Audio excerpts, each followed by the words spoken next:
మహిమ కలుగునుగా సెలవిస్తుంది. కాబట్టి ప్రియులారా, ఆకాశము మహాకాశము భూమియు అందున్న అదంతయు నీ దేవుడైన యెహోవావే. అవును ప్రియులారా, ఆయన ఎలాంటి దేవుడు అంట? సమస్తము ఆయనదేనని అర్థం ప్రియులారా. ఆయన చేసిన సృష్టి భూమియు దాని సంపూర్ణత, లోకం దాని నివాసులను యెహోవానని ప్రభువారు మాట్లాడుతున్నారు. అలాగనే ఆయన అంటున్నాడు, ఎలైనా నీ దేవుడైన పరమ దేవుడు, పరమ ప్రభు అంట ఉన్నాడని.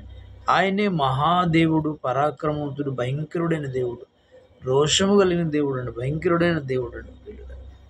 మన ప్రభువారు ఎలాంటి దేవుడు అంటే రోషము కలిగిన దేవుడు, భయంకరుడైన దేవుడు, పరమ ప్రభువు, పరమ దేవుడును పరమ ప్రభువును అని మాట్లాడుతున్నాడు. ఆయనే మహాదేవుడు, పరాక్రమవంతుడు, భయంకరుడైన దేవుడు అని మాట్లాడుతున్నాడు. నరుల ముఖమును ఆయన లక్ష్య పెట్టిన లంచం పుచ్చుకున్న వాడని మాట్లాడుతున్నాడు. కాబట్టి ఆయనకు మనం అంటే యెహోవాకు భయపడి ఆయనను సేవించి ఆయనను హత్తుకొని ఆయన నామమును ప్రమాణము చేయు ప్రాణం ఆయనే నీకు కీర్తనీయుడని మాట్లాడుతున్నాడు. నీవు కనులారా చూచుండగా భీకరమైన గొప్ప కార్యములు నీ కొరకు చేసిన దేవుడు ఆయనే. దేవుని స్తోత్రం.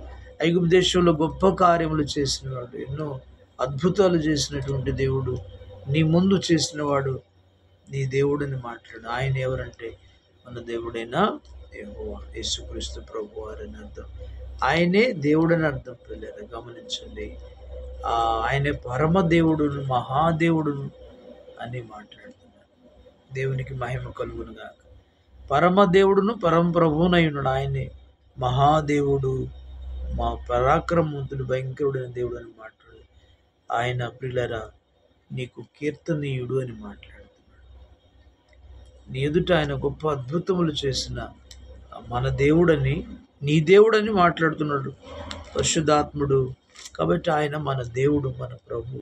ఆయన జీవము కలిగిన దేవుడు, సర్వశక్తి కలిగిన దేవుడు కదా. ఆయన సర్వోన్నతుడైన దేవుడు, సర్వాధికారి అయిన దేవుడు, సర్వశక్తి కలిగిన దేవుడు, రోషము కలిగిన దేవుడు, దహించగ్ని అయిన దేవుడు కదా. సర్వమానవాళ్ళకి, సర్వ శరీరులకు దేవుడు ఆయన, సర్వలోకానికి దేవుడు ఆయన. కాబట్టి ఆయన మన దేవుడు. ఆయన మనం ఏం చేయాలంట? కీర్తించాలి. ఎందుకని? ఆయన నీ ఏడల చేసిన అద్భుత కార్యాలు నీ ఎదుట చేశాడు. ఐగుప్తును వణికించి ఐగుప్తు నుంచి నేను తీసుకొచ్చిన నీ దేవుడు ఆయన. కాబట్టి ఆయన మనం అంటే కీర్తించాలి, ఆయన ఘనపరచాలి, మహిమపరచాలి, కొనియాడాలని దేవుని లేఖనాల ద్వారా మనం చూస్తున్నాం. ప్రియులారా, దేవునికి మహిమ కలుగును గాక.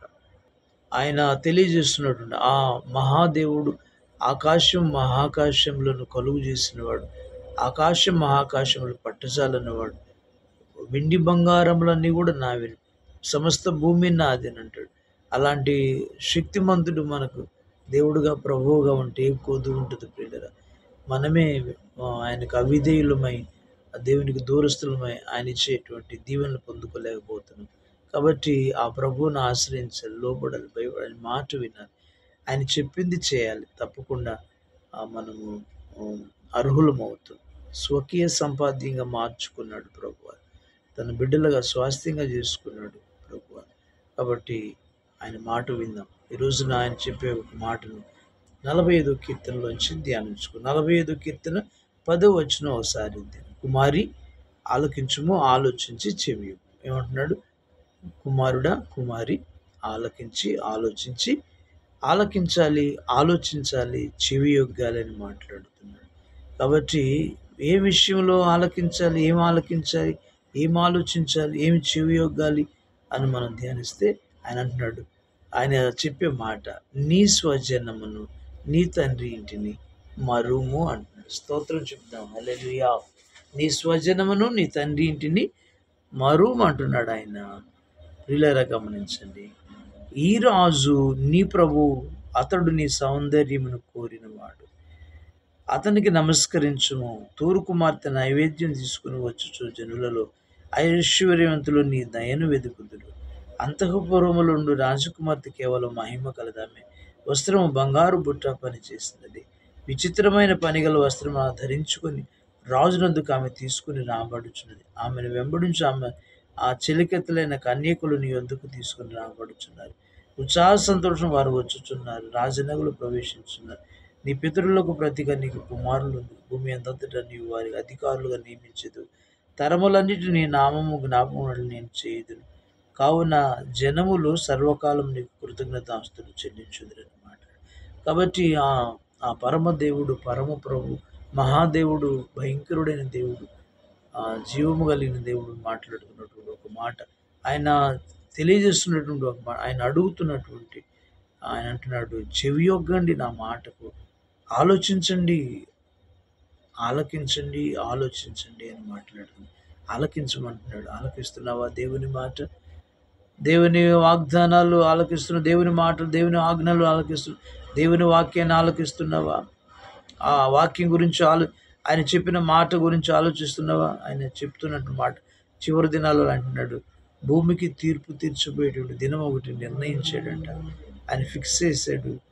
ఆయన కుమారుని చేత భూమికి తీర్పు తీర్చే రోజు ఒకటి ఫిక్స్ అయి ఉంది. కాబట్టి ఆయన రాకడ బహు భయంకరమైనదని మాట్లాడుతున్నాడు. గాఢాంధకారం, మహాగాఢాంధకారం కమ్మేటువంటి రోజులు రాబోతున్నాయి. భయంకరమైన స్థితి భూమి ఆయన సన్నిధి నుంచి సముఖం నుంచి పారిపోయేటువంటి దినాలు రాబోతున్నాయి. కాబట్టి మెళుకుగా ఉండమంటున్నాడు. రాకడ రాబోతుంది, ప్రభు రాకడ. ఆయన డేట్ ఫిక్స్ చేశాడంట. అది తండ్రికి మాత్రమే తెలుసు. ఆయన చెప్తే కుమారుడు భూలోకానికి వచ్చేస్తాడు, భూమికి తీర్పు తీరుస్తాడు పిల్లల. కాబట్టి మనం సిద్ధపడి ఉందాం, సిద్ధపడి మెళుకుగా ఉందాం. ఆయన అంటున్నాడు, ప్రియమైన వారులారా, ఒక మాట అంటున్నాడు. ఏమంటున్నాడంటే, ఆలకించు, ఆలోచించు, వాక్యాన్ని ఆలకించాలి, ఆలోచించాలి, చెవి యొగ్గాలి, అలా నడుచుకోవాలని మాట్లాడుతున్నాడు. దేవునికి మహిమ కలుగునుగా.